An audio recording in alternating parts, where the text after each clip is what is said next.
Hello and welcome back to the gunsNglory show. We're going to install the dash cam in the Avalanche. Actually, I'm just going to borrow it from the Camaro. We're going to install the wiring harness and the mount for the front and rear cameras. That way I can just unplug them from the Camaro and bring them out here. That would be the wiring harness for the dash cam. That goes from the front camera to the rear one, and this obviously supplies the power for it.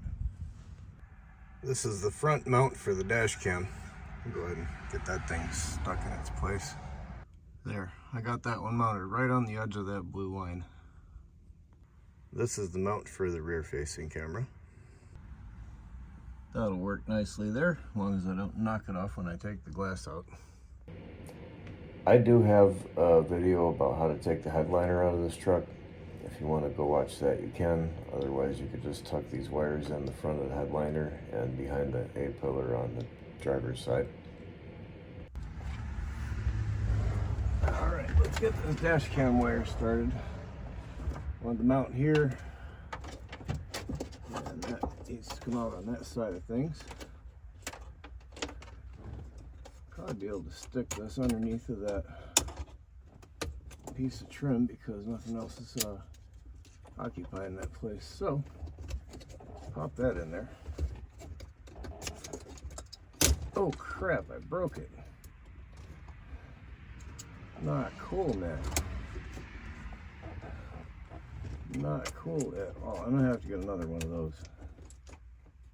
Shoot. Alright, we'll pull a little bit of slack through there so we got room to plug it in. Doggone it. And then we'll leave that right there like that.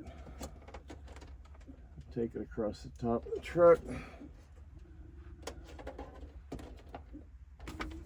And I guess we can come around that side of things with it. Make sure you don't get it tangled up with one of the mounting holes for the trim pad. We'll bring it around this side.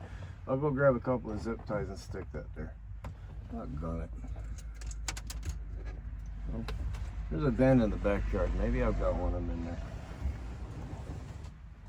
Rats. I've got the dash cam main line wired up to the roof.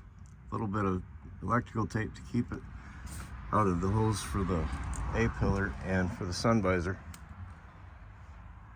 And now we can pull this trim panel off and feed the wires down through there.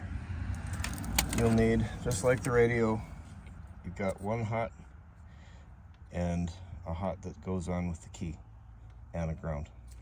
Same thing. Once that A-pillar trim comes on the thing, that's an invisible installation. You won't be able to see it.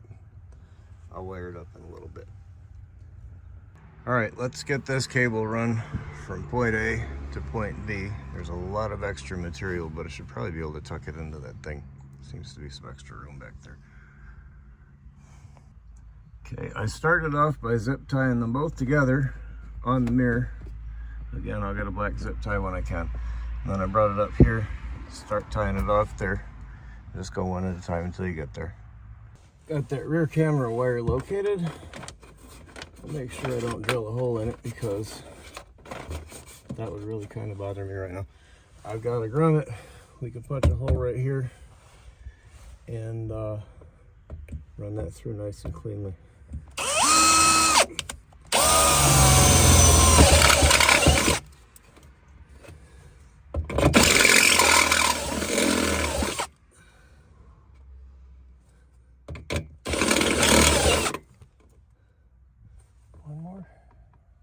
I think so. I better not. Measure twice, cut once. Let's see. I was right about that measure twice, cut once thing. Usually am. There. I'll keep that wire nice. There's probably extra 15-20 feet left over. It'd be nice if you want to run it out to like an RV or something. This is the little ground clip and wire for the dash cam. Just clips onto that. We'll tighten it up with a nut. that'll work well for ground, and I was able to tuck these two fuses back behind that panel. Now this piece of artwork is coming right off the steering column. I took the electrical tape off one of these to find that. They didn't even have it soldered, it's just hanging out. It's not surprising that I can't communicate with the instrument panel through the steering column anymore. It's constant power and it's open. I gotta fix it, so I might as well use it. So one of these is going over to the dash cam and the other one's headed over for the radio head unit. Well, that's better than it was. If I've got to put some electrical tape in, I'm usually going to put zip ties over top of it to keep it there. I've got a constant and a switched going both to the radio and to the dash cam.